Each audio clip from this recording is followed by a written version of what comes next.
ನಿನ್ನ ಕಂಗಳ ಬಿಸಿಯ ಹನಿಗಳು 100 ಕಥೆಯ ಹೇಳಿವೆ.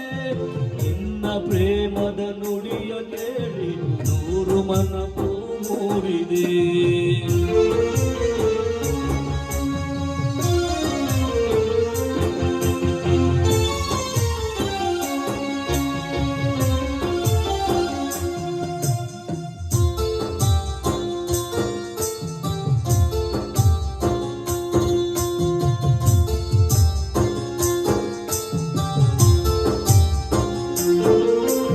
ಬಳ್ಳಿಯಂತೆ ಹಬ್ಬಿ ನಿನ್ನ ಆಸರೆಯಲ್ಲಿ ಬೆಳೆದ